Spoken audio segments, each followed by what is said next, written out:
जय श्री कृष्णा। राधे राधे। आइए आषाढ़ मास के शुक्ला देवशयनी एकादशी की कथा सुनते हैं। इसमें भगवान जी को सुलाया जाता है, इसलिए इसको देवशयनी एकादशी कहा जाता है। भगवान कृष्ण कन्हैया बोले, हे धर्मात्माओं में श्रेष्ठ युधिष्ठिर, आषाढ़ मास के शुक्ल पक्ष की एकादशी का नाम देवशयनी है। ब्रह्मा जी ने नारद से कहा था, आज के दिन भगवान विष्णु को शयन कराया जाता है, कार्तिक शुक्ला को जगाते हैं। चातुर्मास का व्रत इस एकादशी से प्रारंभ हो जाता है। जो मनुष्य ब्रह्मचारी का पालन कर चतुर्मास का व्रत करता है वह विष्णु को प्रिय होता है। शिवलोक में उनकी पूजा होती है।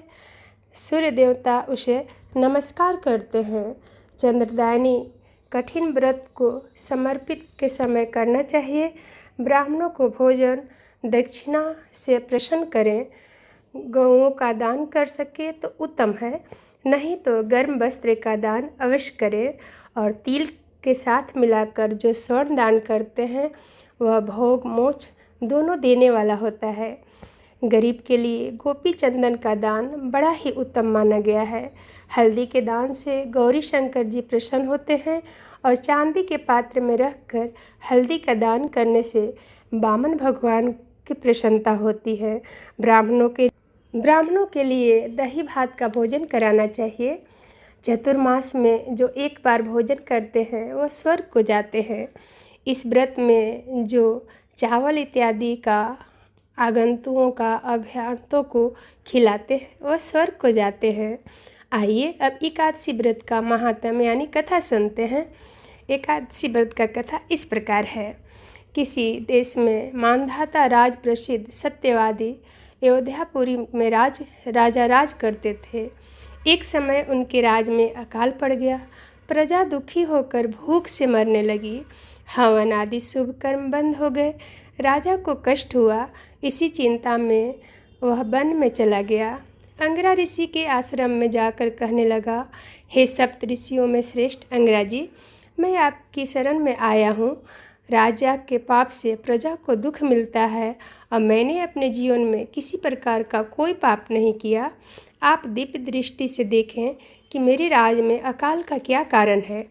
अंगरा मुनि बोले कि सतयुग में ब्राह्मणों का वेद पढ़ना और तपस्या करना धर्म होता था, परंतु आपके राज में आजकल एक शूद्र तपस्या कर रहा है। शूद्र को मारने से दोष दूर हो जाएगा, प्रजा का दुख चला जाएगा। मानधाता बोले कि इस निरपराध तपस्या करने वाले शूद्र को मैं कैसे मारूं? इसके कष्ट से छूटने का कोई और सुगम उपाय बताइए। ऋषिराज बोले, सुगम उपाय कहता हूँ। भोग तथा मोक्ष को देने वाली देवशयनी एकादशी है। इसका विधि पूर्वक व्रत करो। उसके प्रभाव से चतुर्मास तक वर्षा होती रहेगी। इस एकादशी का व्रत सिद्धियों को देने वाला तथा उपद्रवों को शांत करने वाला होती है। मुनि की शिक्षा से मानधाता ने प्रजा सहित देवशयनी एकादशी का व्रत किया और कष्ट से छूट गए। इसका महात्म्य पढ़ने सुनने कहने से सुनाने से सुनने से अकाल मृत्यु का भय दूर हो जाता है। आज के दिन तुलसी का बीज पृथ्वी या गमले में बोया जाता है, जो महान पुण्य होता है। तुलसी की पावन से यमदूत भाग जाते हैं। जिनकी कंठ में तुलसी की माला सुशोभित हो उनका जीवन धन समझा जाता है।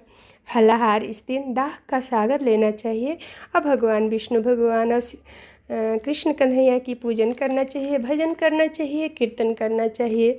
और जो लोग व्रत नहीं रखते उन्हें भी आज के दिन लहसुन प्याज और चावल का त्याग करके कथा जरूर सुनना चाहिए। कथा सुन लेने से आधे फल की प्राप्ति हो जाती है।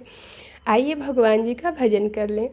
श्री कृष्ण गोविंद हरे मुरारे, हे नाथ नारायण वासुदेव। श्री कृष्ण गोविंद हरे मुरारे, हे नाथ नारायण वासुदेव। सीताराम सीताराम सीताराम कहिए, जाहि विधि राखे राम ताहि विधि रहिए।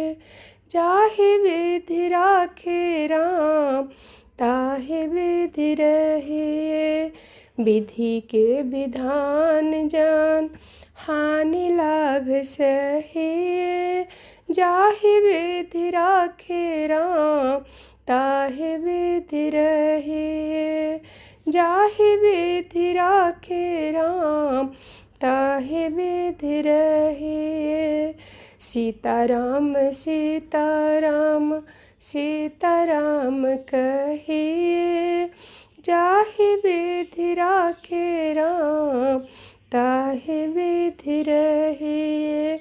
जाहे विधि राखे राम ताहे विधि रहे। प्रिय भक्तजन, एकादशी का व्रत जरूर कीजिए और एकादशी का व्रत नहीं करते हैं तो कथा जरूर सुनिए। कथा सुनने से भी फल मिलता है। जय श्री कृष्णा, राधे राधे। फिर मिलेंगे सुंदर सा कथा या वीडियो के साथ। आप सब हंसते मुस्कुराते रहिए, खुश रहिए और स्वस्थ रहिए। जय श्री कृष्णा, राधे राधे।